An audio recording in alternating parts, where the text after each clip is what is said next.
I don't see anything. Thank God I brought some backup here. Good afternoon, friends of the RJC. Shalom.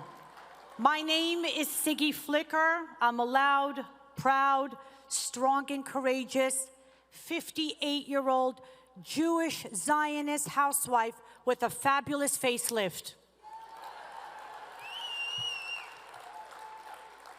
It's such a relief to be in a room with a distinguished group of people who understand what's at stake.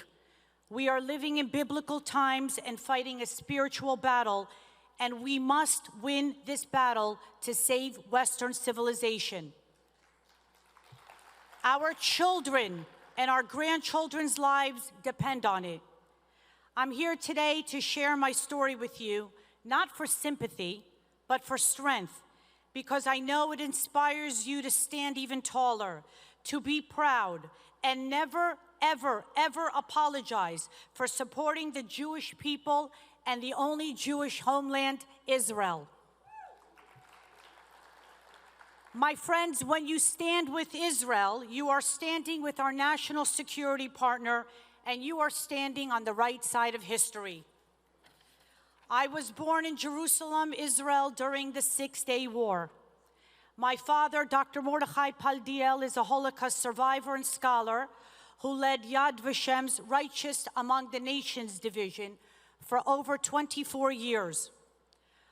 Under his leadership, more than 19,000 non-Jews were honored for risking their lives to save Jews during the Holocaust, including my father, who was saved by a Catholic priest by the name of Father Simon Gallet,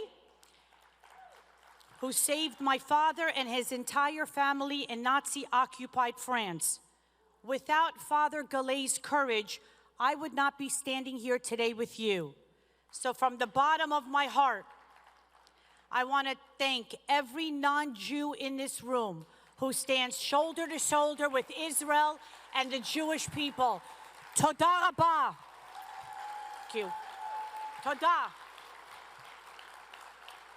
Now, I wish I had a story to report from Gaza of a single righteous Gentile. But so far, no story has emerged from Gaza. Think about that. I grew up deeply aware of history, my families, and our people. My grandfather fled oppression in Iraq in the 1930s and later gave his life in Israel's War of Independence in 1948. My father fought in the Six-Day War while my mother went into labor with me in a bomb shelter. Go figure. That's why I'm so quiet.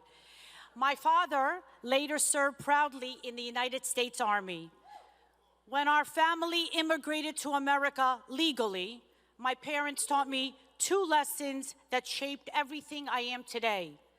Sigalit, know your worth, and just as important, know your people's worth and know your nation's worth. Because a nation that forgets its past has no future. Every Friday night, we would gather around the Kiddush table. Sid Rosenberg, I love you. And my father would repeat story after story about the Holocaust. And one night I said to him, Abba, lama kol hasipurim haele? Why do you keep repeating story and story? The Holocaust will never happen again, Daddy. Abba, we live in America. My father looked at me and said, Sigalit, anti-Semitism is like cancer. It may lie dormant for many years, but when it rises, you must face evil and look at it head on, or it will consume you. I never forgot those words, and I never imagined to live to see the level of anti-Semitism we are seeing today. But let me tell you something. I'm not afraid, and neither should you be. I started my career as a reality TV personality. I had my own dating show on VH1. I appeared on several talk shows, wrote a dating book, and eventually joined the cast of The Real Housewives of New Jersey.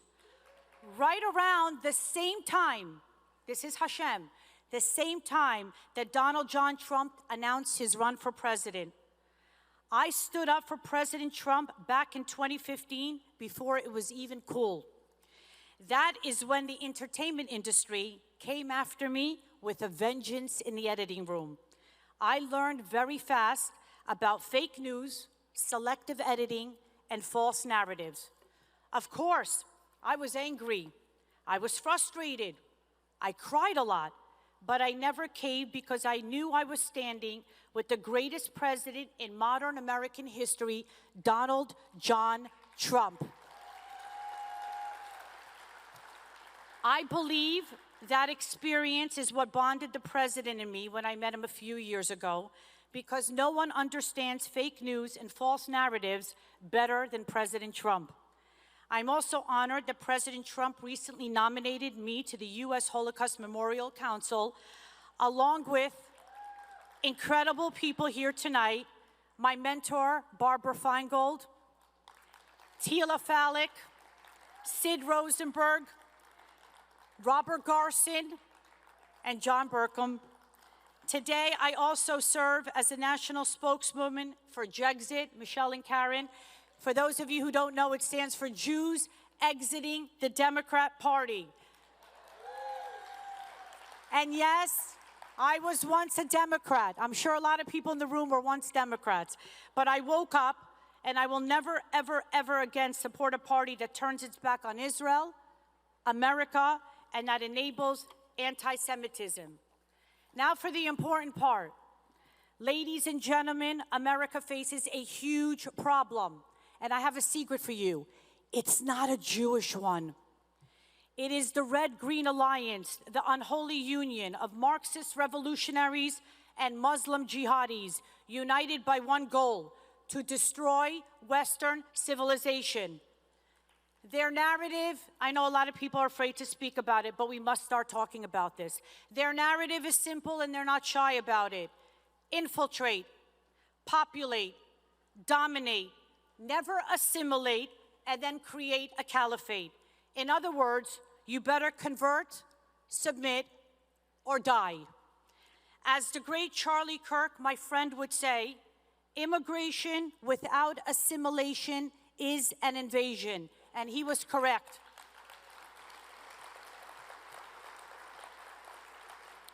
Everything the woke right, because we have a problem on our side, and the woke left accuses us of is everything they are guilty of.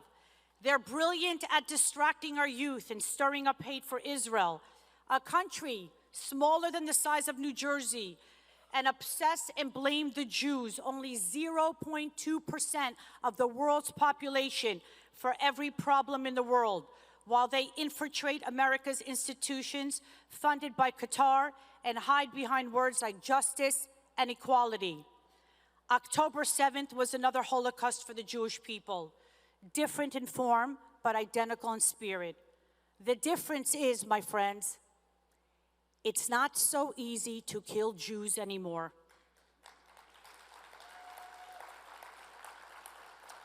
Today, Israel is a nation ready, armed, and unafraid to defend Jewish life, and thank you to the brave IDF. Todah Hashem. Evil might be winning the PR war, but Israel, my friends, is winning the actual war. You see, October 7th was supposed to be the end for Israel.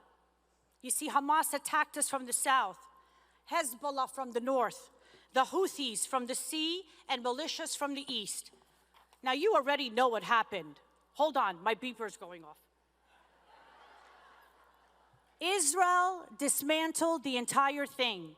And thanks to the greatest administration led by President Trump, Steve Witkoff, Jared Kushner, our hero, and Marco Rubio, hopefully the next president of the United States of America,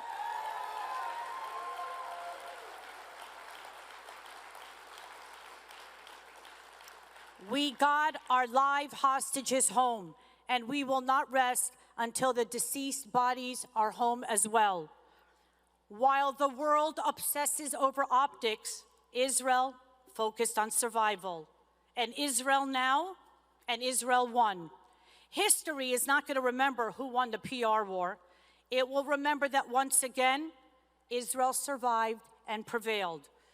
And now is the time for all of us to rise and save America, because the same forces that try to destroy Israel, the woke left and the woke right, are working together to destroy this nation. Hold on. The answer is unity. Jews and Christians must unite to save Western civilization. That's the answer. America is a nation built on Judeo-Christian values and principles. If we lose that foundation, we lose everything. So tonight, let's make a promise together. We stand tall. We stand united. We stand proud. We call out the woke left, and we are not afraid to call out the woke right. Make a promise to protect Israel and to fight and save the greatest country in the world, the United States of America. Thank you all for your time. God bless you. God bless Israel. God bless the United States of America. And God bless the greatest president, Donald John Trump. Toda rabah.